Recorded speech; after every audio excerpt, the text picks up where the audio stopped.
Good morning, everyone. Today, we have a controversial topic. Have you ever questioned how the Egyptian team would perform without Mohamed Salah? This scenario occurred in the Africa Cup of Nations 2024.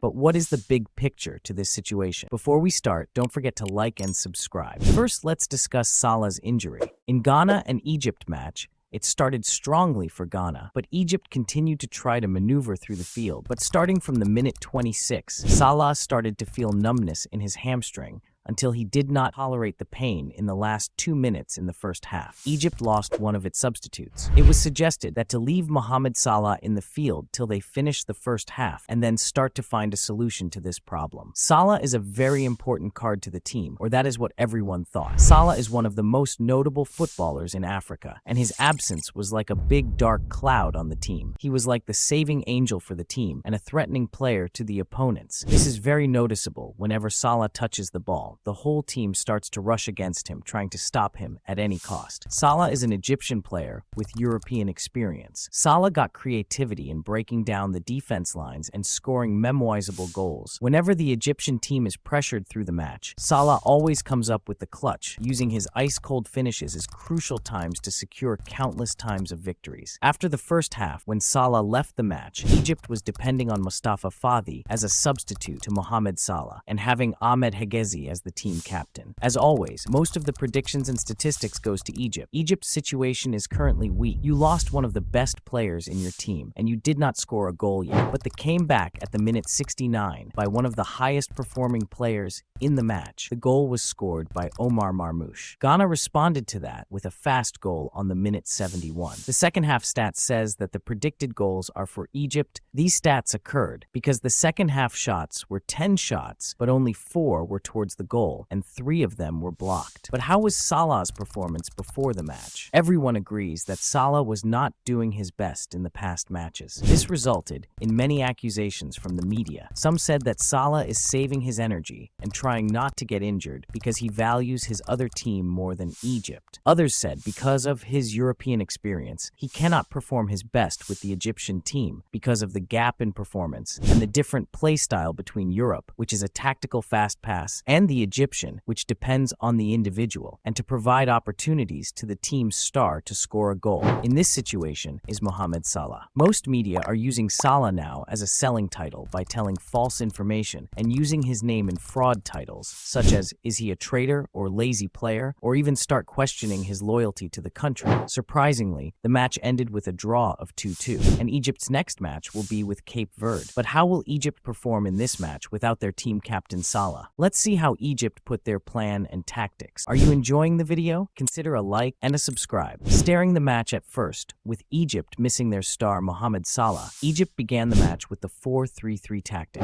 having Mohamed Hani as a right defense with the highest performance score of 7.6 for defense, mostly noticed in the inner midfield, and Ahmed Zizou as the right attacker with score 7.3 for attack. It was noticeable that the midfield in Egypt was the least position performing in the match, but surprisingly, Mohamed El Shenawi's performance was not as expected as usual, with score of 5.1. It was disappointing to see this performance from someone as El Shenawi. In the first half, there was no difference in Egypt performance from the past matches. In the first half, even without Salah, the team performance was not accepted at all. At the start of the match, the Withfathi and Marwan Attia were the best performing individuals in the first half. Egypt had the upper hand for the possession, with 54% to 46% Cape Verde. The team was having trust issues due to absence of Salah, resulted in just a passive play style with missing opportunities, and the team movement was not as a whole group, but individual movements. Cape Verde scored their first goal in the last minutes of the first half. It was clear that Ahmed Fatouh's performance was not as usual as it was noticeable. He had a fitness problem due to his past injury. The predications were in the favor of Egypt, as a win rate of 80%. On the other hand, what happened on the field was different. The lack of a stiff middle field, and the defense was getting separated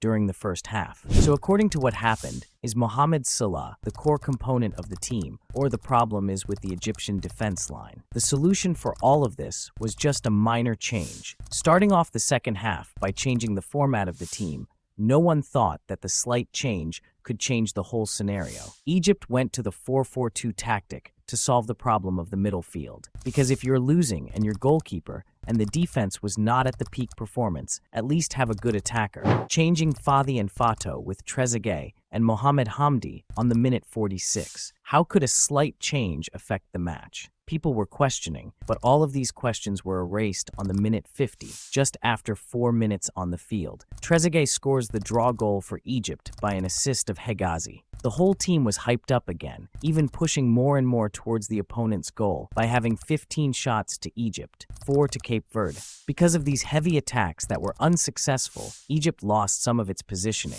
Cape Verde started to do substitutes from the minute 63 till 75. Till now, Egypt and Cape Verde were each one fighting to score, but the defense of Cape Verde was like a wall, and everyone was holding on his nerves. The attackers were nervous because they were depending on Salah, but this did not prevent them from trying and fighting for the second half. Now we enter the last minutes of the match. Everyone is praying, and the minute 93 the relief been released by Mustafa Mohamed, scoring the second goal for Egypt. Everyone said that the match is in favor of Egypt. Now it's 2-1 for Egypt, and every wish to hear the referee whistle, but only after 6 minutes, Cape Verde scored. It was disappointing, but at least Egypt went into the next change because of Mozambique last-minute draw with Ghana. It was clear that the second goal in the nets of Egypt was because of many individuals' fault. Egypt could have a strong start if Trezeguet was not a substitute. If he was a primary player in the first half, he may have made the difference. There are rumors says that Trezeguet is a substitute as a side plan to have a strong card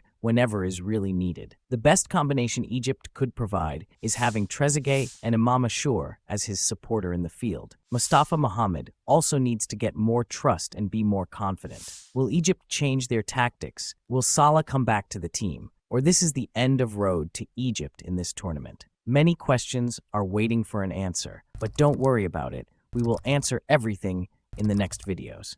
So subscribe so you don't miss the next video.